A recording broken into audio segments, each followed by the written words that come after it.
Hey everybody, welcome to episode 12 of the ANDIKA Bulletin for Tuesday, the 21st of January 2025. It's currently 4 minutes to 12 Queensland time. Well, he's back. That's right. The Trumpster's back. President 47. The inauguration was done yesterday. Lots of stuff going on there, which we'll dive into because it has market ramifications. But let's start where we usually start with where the ASX is right at the moment. Currently, it's up 35 points at 83.83. There's the yearly chart you can see there. So at the moment, the ASX 200 is just trading above its 50-day average. It's generally still on an uptrend, going back at December 2023 to where we are today. Obviously, there's a lot of peaks and troughs along the way, but looking at that chart, higher highs, lower lows. Now, just very quickly, some of the stocks I like at the moment. I won't spend a lot of detail. I like Sigma. I've mentioned them before. They're about $2.84. They're the entry vehicle for Chemist Warehouse to come listed on the ASX. They have an EGM on the 29th of January. Basically, if it all gets approved, which I can't see why it wouldn't, every Sigma shareholder will get 14.25% of the bigger combined new entity of Chemist Warehouse, and they will actually change their code and name over to the Chemist Warehouse one. And that means if you were to own 7,020 Sigma shares, that should entitle you under, when it's all merged together, 1,000 of Chemist Warehouse. So I think that's a stock I'd like to be part of. Chemist Warehouse have about a 27 to 28% market share in that farmy chemist market. Plus they're more than just a place where you pick up your scripts. They sell all the cosmetics and the perfumes and the supplements, and when they do those deals, all the shelves get stripped, and sometimes you go there to go put your script in and they tell you to come back in 4 hours because they're so busy. You can see on the chart here, it's been a stock that, back in 23, you could have bought as much as you like for less than 70 cents. And then just progressively over the time frame, it just, got around to $1.30. And that's when it started to become into the conversation, the calculations that they would be talking with Chemist Warehouse. A lot of hurdles they had to jump. The major one they did jump was late last year, and that was around that point here when the ACCC gave permission that they could merge. So I like Sigmas for that entry point there. In terms of just general other big play stocks, I still like BHP at $40.40.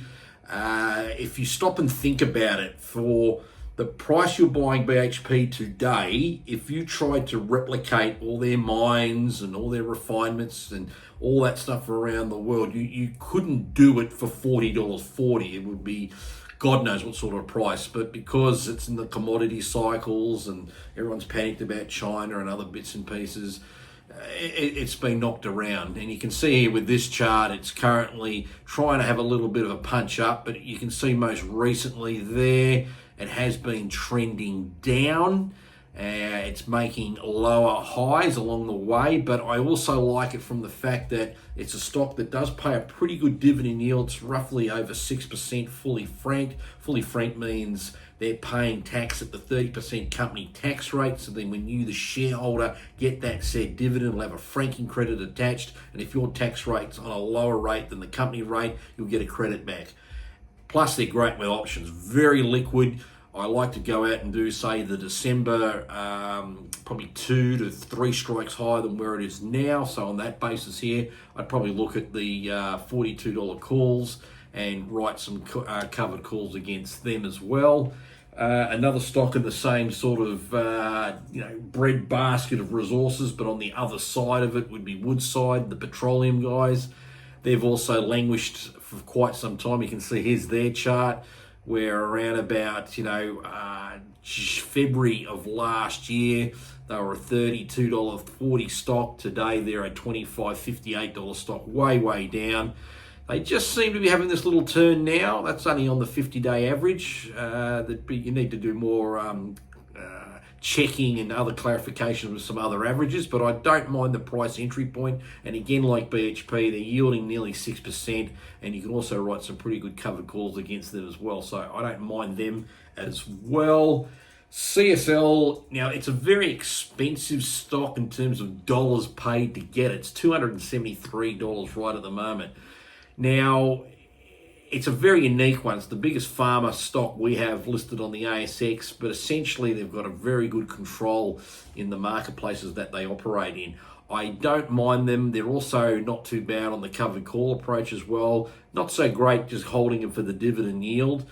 But you can see here they were a stock that was trading, north of $312. So 273 is a bit of a discount here. They tend to seem to be getting support around about the 268 sort of mark. You can see that's where at one point here, what was in April last year, another sort of point here in November of last year, and that was just a little bit higher, about 271. So we can see them now at 273. I think there's a possibility of a bounce coming off them as well. So another one to keep a look on.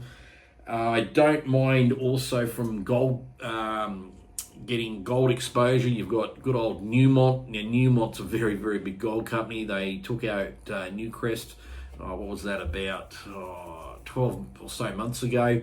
Now, see this big peak they ran all the way up to $87, and then they came out with a production report, and they were just literally obviously down on their production. I mean, they're mining gold, and of course the one that knocked them out was their Lahia gold mine. Great gold mine in terms of just how much gold's there, but they have a lot of problems with production.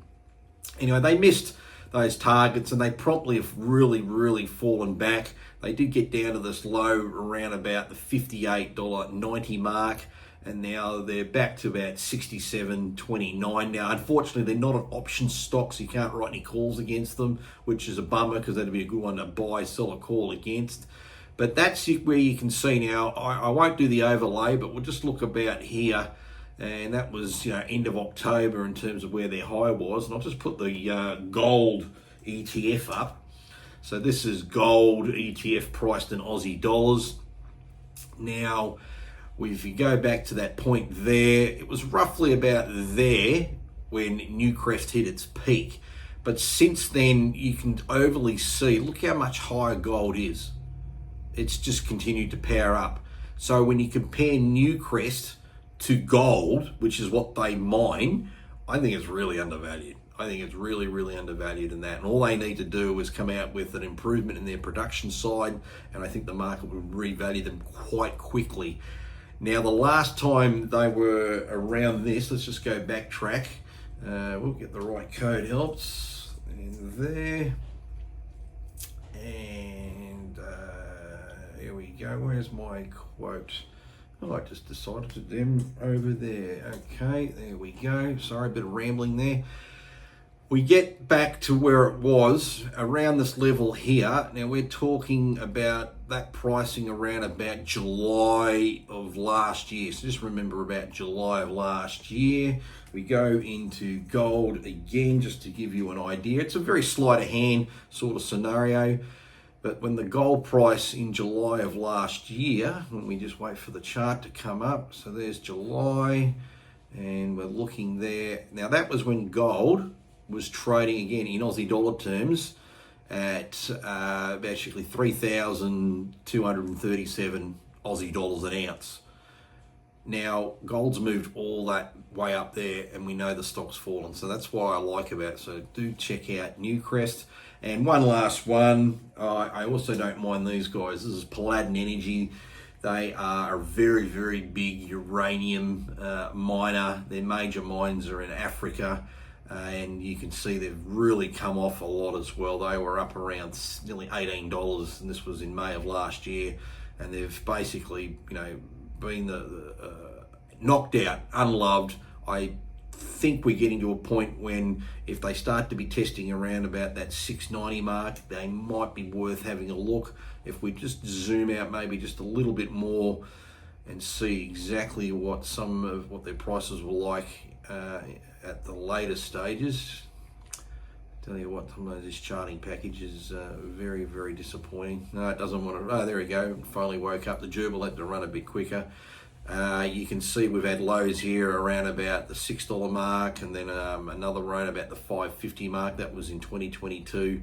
So it could test to that sort of support to that level. So just be mindful of that scenario possibly playing out. Now, we always like to go and have a look at where Bitcoin is. Now, Bitcoin right now is $101,555 US a coin. When you convert that to Aussie, it's roughly about 162,000 Aussie. Now, the Aussie dollar right at this moment, we'll get the update. It's just there, it's 62.45. Now, what we actually saw was overnight, and I'll just read this bit here. A few short hours until Trump swearing in, the Wall Street Journal reports that Trump is planning to issue a broad memorandum Monday that directs federal agencies to study trade policies and evaluate US trade relationships with China and America's continental neighbors, but stops short of imposing new tariffs on his first day in office, as many trading partners feared. Now, because that happened, there was an immediate reaction in the US dollar. In this case, they're saying it was a collapse, but it was a big fall. So what I think's happened here is the US dollar's fallen, and that's also had an effect also in affecting the Bitcoin price. The Bitcoin price, by the way, I also believe has been affected by the fact that Trump didn't mention during his inauguration speech anything about crypto, and I think a lot of people were hoping he'd at least talk about it. So as President Trump embarks on his second term, the absence of cryptocurrencies in his policy priorities just raised questions about the future of digital assets. And that's probably why you can see when we go back here into the Bitcoin chart, this is where we were just yesterday at about 5 o'clock our time. It actually did, on an intraday or intra-trade basis, get to 110,000 US. And then you can see it's basically had that sort of fall back. At the moment, it's bounced above that sort of 99,000 level there and just tapering off down. I think it's just because people that are in the crypto space did want to see that. Despite initial enthusiasm for a strategic Bitcoin reserve, the Trump administration has yet to formally acknowledge cryptocurrencies in its agenda. Now, it's a funny thing that, because remember on yesterday's video we talked about this little meme coin. Remember, meme coins are rubbish. They don't have any function at all. And this is a classic. This is the official Trump coin. It's now at $32.71. And you can see here, I'll just go up to 7 days just to give the overall bit. This was something that started at 18 cents. It did get all the way up to something crazy, just over 75 US dollars. And right now it's at $32.75. You can see the market cap is now down 31%. And whilst the volume's still very good, so there's obviously people trading the bejesus out of this. And I would be suggesting that Trump would be using, because this is his official meme coin, he'll be using that as a bit of a barometer to see how people are reacting. Obviously, it's going the wrong way now. And of course, I think he also looks at where Bitcoin's going as well. So I suspect in the coming days, we'll probably get some sort of language there from him. Just any final aspects to go through? No, again, crypto not being mentioned as an immediate priority by the US president. That was, really what it was. That was just one of the notable headline news items that I was just looking up as well. So that's pretty much it as far as things to talk about and where we're at. It's coming into the week. It's always hard to say. I think our market's going to be focusing on when the RBA will next meet, and they'll be at the beginning of February, so not too far off from there. I think I'll finish up here now. Really spoken about a lot of stuff, so we'll wind up. We're 14 minutes deep into this already, so take it easy, and we will catch you all tomorrow. So see you later.